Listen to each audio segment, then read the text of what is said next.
Bom dia. Bom dia. A gente vai continuar aqui as alachot, as leis de Yom Kippur. Estava pensando esses dias, apesar que eu gosto bastante de falar sobre a filosofia, pensamentos sobre o Yom Kippur, sobre o dia, etc. Mas tem muita alachá, muita lei prática. Depois, se sobrar tempo, a gente vê também mais explicações. Mas, de qualquer jeito, quem quiser pode procurar nos anos anteriores no YouTube ou no Spotify. Está cheio de shurim a respeito dos dias que a gente está agora. Ok. Nós temos, além da proibição de comer e beber no Yom Kippur, vamos passar agora para a segunda proibição, que é a proibição da pessoa se lavar. Se lavar é um tipo de prazer. Por mais que a gente, hoje, Baruch Hashem, tem água encanada e a gente lava a mão o tempo todo, tomar banho é uma coisa mais comum, mas é proibido, isso traz um prazer para a gente, então é proibido a pessoa se lavar durante o Yom Kippur. Essas proibições, elas começam junto com o jejum e vão até o final do jejum. Então, o que significa se lavar? Então, uma vez que a Torá fala para a gente que você deve afligir as suas almas em Yom Kippur, a proibição é lavar por prazer. Então, se a pessoa, por exemplo, foi ao banheiro, ele quer tirar as bactérias ou quer tirar uma sujeira, então ele pode lavar a mão. Então, ele não tem problema, ele pode lavar a mão. O netilat yadayim que a gente faz, a gente tem que lavar apenas os dedos. Então, você pega, vou mostrar aqui no vídeo, só as partes dos dedos é o que você lava de manhã. Com a mão já meio seca, meio úmida, bem úmida, você pode limpar um pouquinho os olhos e tirar alguma sujeira que esteja lá eventualmente. Isso faz parte da maneira da gente servir a Shem, a gente tem que tirar as sujeiras, mas tem que ser com o mínimo, a mão bem quase seca, úmida, para você fazer isso. E, obviamente, apesar que todos os dias a gente lava a boca, a gente não vai lavar a boca, isso já é pela questão do próprio jejum. Quando termina o jejum, coisa importante, pessoas saem correndo para comer, etc. O correto é a pessoa fazer o netilat yadayim completo, já que você não fez de manhã, e lavar a boca. Aí você vai comer depois do Yom Kippur. Por que é tão importante? Porque tirando um jejum, para você poder pronunciar o nome de Hashem, você tem que lavar a boca de manhã. Já que é jejum, a gente não faz. Mas assim que termina o jejum, você tem que lavar a boca, aí você vai poder fazer as brachot e assim por diante. Então, depois do Arvit, Avdalá, você vai lá, lava as mãos, alternado, completo. Você faz, lava a boca, enxágua a boca, e aí você pode ir lá e comer. Dúvidas? Isso é quando termina todos os jejuns ou somente os jejuns? Muito boa pergunta, muito boa pergunta.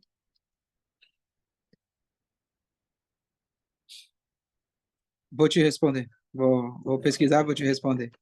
Normalmente a gente vê isso no término do Yom Kippur, mas teoricamente deveria ser a mesma coisa no término de qualquer outro jejum.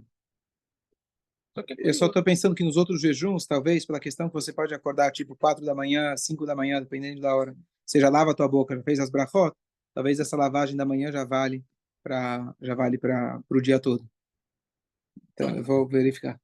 É curioso, né? Porque você tem que lavar a boca para falar o nome de Hashem. Mas o dia mais importante do ano, você fala o nome de Hashem sem lavar a boca. Sem lavar a boca. Eu Curioso, poderia né? fazer uma analogia com uma famosa sirá que o Rebbe tem, que o Modéani não tem o nome de Hashem. Por que não tem o nome de Hashem? Você acabou de acordar, não fez Netlat Yadayim, não lavou a boca, não vai falar o nome de Hashem. Essa é a explicação simples.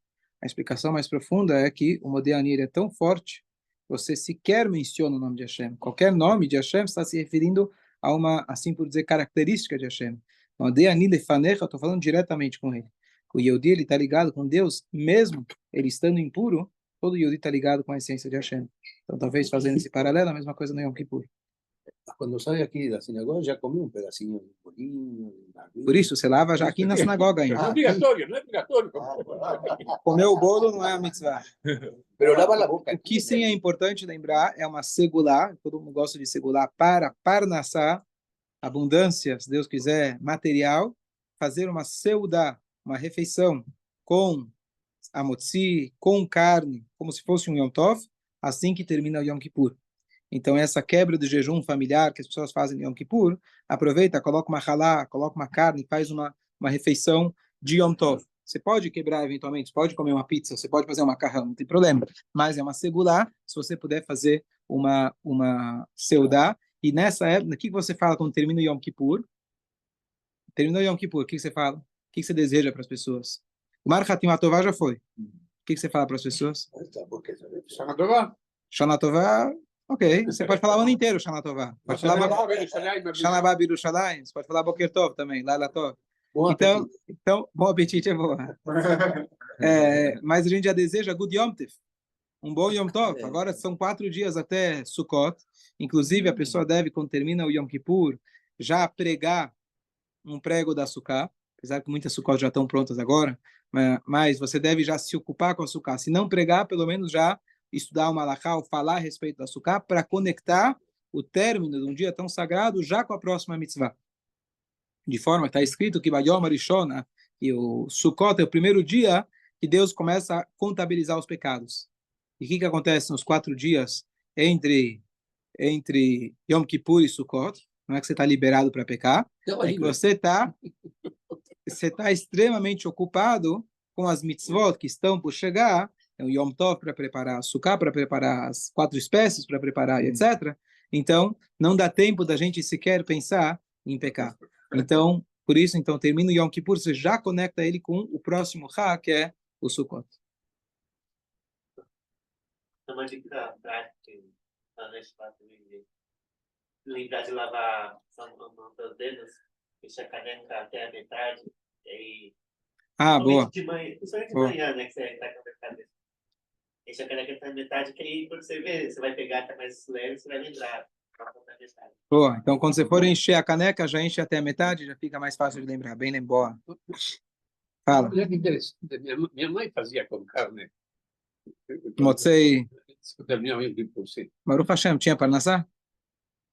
Teve parnassá. Baruch Hashem, tá vendo? Deu certo. Ok. Mais uma coisa importante, a pessoa que vai fazer o Birkat Kohanim, então o Kohen, que ele vai fazer Birkat Kohanim, sempre lava as mãos antes de subir para poder abençoar o povo. E nesse momento, ele sim lava as mãos normalmente, faz um Tat Yadayim completo. Ele está indo para fazer uma mitzvah, não está aqui para uma questão de lazer. E mais um detalhe que muitos não sabem, os Leviim, que lavam as mãos dos Kohanim, eles também devem lavar as suas mãos antes de lavar as mãos dos Kohanim. Portanto, aqui nesse caso, eles também podem lavar a mão completo. Exatamente, porque não é isento a proibição. A proibição é só lazer. Aqui não é lazer, aqui é uma mitzvah. Certo? Próximo. A pessoa, então, a gente falou sobre o jejum, falamos sobre se lavar. O próximo é, a tradução exata seria se untar. Ou seja, passar creme, pomada e etc. Aqui entra o mesmo critério. Se a pessoa precisa passar alguma coisa por saúde, é diferente. Só que aqui tem um detalhe importante. No Shabat e no Yom Tov, no Yom Kippur, a gente não pode passar uma pomada e esfregar ela. A pomada, ela é pastosa, ela é considerada sólida. Na hora que você passa ela na pele, ela se transformou em líquida.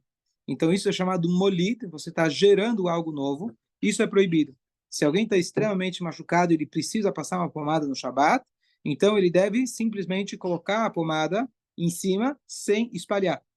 Essa é a maneira dele fazer. Então, essa é uma regra não só exclusiva pela proibição de se untar no Yom Kippur, é uma proibição de você, em geral, você espalhar uma pomada. Então, boa, já te falo. Quando então a pessoa vai tá a mesma coisa, perfume, por exemplo, passar no Shabat perfume é proibido. Por quê? Porque mesmo que ele tá, vamos dizer, já está no estado líquido, você está gerando um novo cheiro. O que é o perfume? Você está agora gerando um novo cheiro. A exceção, eu estou falando inclusive no Shabat. Aqui tem a proibição, além de gerar, você tem a proibição de passar perfume pelo prazer que o perfume lhe te traz. No Shabat, você tem uma situação que tem que tomar bastante cuidado, mas se você ainda tem o cheiro anterior, você manteve o cheiro, você não está gerando um novo cheiro, então você pode acrescentar perfume no Shabat. Às vezes acontece, eu dou a mão para as pessoas no Shabat, no Yom Tov, e de repente eu vou cheirar minha mão, tá com aquele cheiro bem forte, né? Tem gente que toma banho de perfume, não sei se vieram da França, mas então, o que acontece? Então, você tem a proibição, no Shabat em geral, no Yom Tov, de você gerar um novo cheiro. qual seria a exceção para o Shabat, para o Yom Tov, se você ainda tem o cheiro anterior. Agora tem mais um detalhe. Nunca entrei em tanto detalhe em relação a isso. Agora tem mais um detalhe. Existe uma discussão em relação ao spray. Se ele é um perfume líquido, você simplesmente despeja um pouquinho, não teria problema em relação a esse detalhe que eu vou falar agora. Agora, o spray, existe uma proibição que se chama zoré. Talvez você nunca iria conectar essa proibição com o spray. O que acontece? A pessoa, ele, quando ia descascar o trigo, então, na verdade, ele primeiro passava um animal, e o animal ele puxava um tipo de uma tábua, embaixo dela tinha lâminas, e essa lâmina ia fazendo com que a casquinha dos grãos, ela se separe. Mas a casca ainda está junto com todo esse bolo. Então, o que eles faziam? Eles jogavam a semente, os grãos para cima, na hora que tem vento. O vento, ele joga a casca, que é mais leve, para o lado. E aí, o grão, ele cai e a casca vai para o lado. Seria mais ou menos quando você tem um amendoim e você quer tirar a casca, você assopra. Isso é proibido no Shabat. Então, existe uma comparação. Será que isso se aplicaria também para um spray? Você, na verdade, está... Zoré chama, você está jogando isso para o ar e você está pegando uma coisa e ele está se separando. Além disso, ele está se transformando de líquido para gasoso. Então, existe uma dúvida, tem uma discussão em relação a isso. Tem opiniões divergentes em relação a isso. Então, você fica no lado da cautela, tá certo? Outro exemplo, desodorante ou algum tipo de perfume, que ele é pastoso, aquele rolon, não rolon, o outro, aquele que vai subindo e você tem uma pasta. É a mesma coisa, é uma pasta que ela é pastosa, ela é sólida, e você, na hora que você passa no corpo, ela se transforma em líquida. Então, também é proibido. Então, a única solução seria, para o Shabat, estou falando, para o Shabat, você ter um rolon, que é aquele, na verdade, tem um rolinho em cima, a bolinha em cima, mas ele em si ele é líquido. Se você ainda está com o cheiro anterior, então não tem problema, você pode manter colocando ele, mas normalmente de manhã, Shabat de manhã, já deve ter saído aquele cheiro. Então você pega um rolon sem cheiro, sem odor, aí você não tem esse problema, ok? E tomar ainda cuidado para não fazer forte, porque a gente não pode espremer nenhum cabelo, pelo e etc. Então é bastante delicado. Agora, em relação ao Yom Kippur, uma vez que eu já driblei, vamos dizer assim, todas essas proibições, então vamos pensar, será que eu posso usar um rolon sem cheiro no Yom Kippur? Afinal, eu não posso me untar. Então aqui entra a mesma questão que a gente falou antes. A pessoa que vai passar uma pomada não por prazer, ele está passando uma pomada porque ele tem um machucado, não é prazer. Se você está colocando um desodorante para tirar o cheiro ou para não ter um cheiro ruim, não é prazer. Você não está gerando um cheiro. Então você driblou a questão do spray, é uma dúvida. Então tem opiniões divergentes. Você driblou a questão do cheiro, que vamos supor ainda você tem um cheiro anterior, ou você está colocando uma coisa sem cheiro. Então, alguns permitem usar o desodorante. Outros ainda assim são mais rigorosos. Então, estou trazendo aqui a halakha extremamente complexa, então tem muitas opiniões em relação a tudo. Uma dica prática é, antes do jejum, você compra aqueles lá de 36 horas, 72 horas, você coloca antes do jejum e, Bezrat Hashem, você vai, pelo menos não vai ter cheiro ruim até o final do jejum. Tem uma coisa que não tem uma solução, que é o bafo que sai da boca quando a gente jejua e não pode escovar o dente, não tem jeito, não dá para enxaguar a boca no Yom Kippur, faz parte do sofrimento do Yom Kippur. Então, isso não tem, pelo menos eu não conheço nenhuma solução para isso. Então não tem que beijar. Não tem que beijar. Então. Não tem que beijar ou usar máscara? Boa, usar máscara. Ok? Então, essas são as leis em relação, então, mas o que fica claro e óbvio, que você passar qualquer tipo de creme, qualquer coisa na sua pele, um perfume, etc., tem a proibição pelo próprio Yom Kippur, independente das leis do Shabat, que você está gerando ou não, você passar alguma coisa por prazer na tua pele, isso é uma das 5 proibições do Yom Kippur. Mesmo que isso vai te atrapalhar na reza, te tirar o que, por exemplo? Você não coloca desodorante, por exemplo, isso te incomoda durante o dia. Isso te tira totalmente o... Então, por isso eu falei, tem opiniões divergentes. Se aquilo realmente está te incomodando muito, você driblando todos esses problemas, você pode passar. Mas se você quiser garantir, digamos, todas as opiniões, você pode Sabe o dia anterior. Você passa um dia anterior, um que seja bem... E vai. Mas fala. também, o intuito é esse. É a aflição. É a aflição. A gente não comer, a gente ficar, a gente tem que cumprir com isso. Pero no É. tomar valor. O que eu sinto de Yom Kippur, quando a gente passa por esses pequenos detalhes, vou falar agora sobre o sapato, né? Então você vai vestir alguma coisa que é mais de pano, alguma coisa que normalmente é menos confortável. Você começa a apreciar mais os outros dias. Fala, poxa, olha quanta coisa a Hashem deu para a gente na modernidade, que eu posso garantir de ter uma higiene, de eu posso estar mais tranquilo. Tá certo que antigamente eles nem sentiam falta, porque é o que eles conheciam. Tomar banho uma vez por mês, uma vez por ano, escovar o dente não existia, então eles conviviam com isso, provavelmente não sentiam. Mas olha como realmente a gente tem esse privilégio de tantas coisas que a Hashem colocou à nossa disposição para a gente poder ter uma vida, digamos assim, mais higiênica, mais saudável, mais tranquila, mais confortável. Então, pelo menos faz... Eu não penso tanto na questão, estou sofrendo aqui, que bom, é isso mesmo, e tudo é sofrer mesmo e tá aqui. Então, a gente não precisa sofrer mais do que a Torá exige da gente. Então, se tem alguma maneira de você não ter o odor, então, permitida pela Halakha, você não é obrigado a, não, eu vou sofrer, eu vou colocar meu pé no chão, literalmente. Você pode colocar um tênis que seja razoavelmente confortável e não seja de couro. Então, a gente não precisa ir além daquilo que a Torá nos coloca. Mas, no final de contas, chega no final de Yom Kippur, está todo mundo com fome, cansado, precisando tomar um banho, escovar o dente. Então, faz parte do Yom Kippur. Se fosse para sofrer, eu ia desligar o ar-condicionado. Isso, boa. Aqui mais da briga. Sim, em todo lugar. Todo lugar. Ok. Porque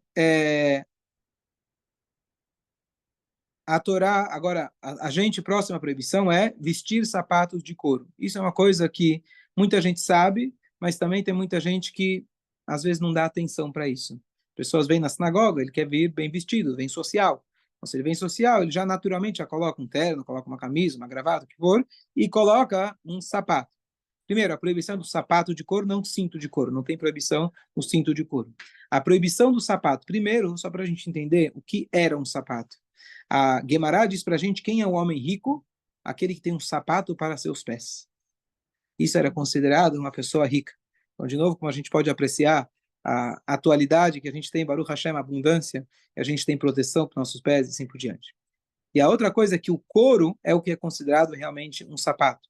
Apesar que hoje a gente tem tênis e sapatos de todos os tipos, que são imitação e etc., mas são às vezes mais confortáveis, mas o couro a rigor, é o que é considerado sapato, e por isso é proibido. Você não precisa andar descalço, você pode comprar um sapato de borracha, um sapato de pano, e tem alguns que são mais rigorosos e que tenha um sapato que seja desconfortável, para você poder realmente sentir aquilo que a Torá fala, que seja afligir as suas almas. Portanto, não compre um com uma sola, aquelas solas com ar, como chama? Quando você vai na loja, eles te falam, né? Isso aqui é borracha da Itália, com pano da França. Nem sabe de onde o cara aprendeu tanta geografia.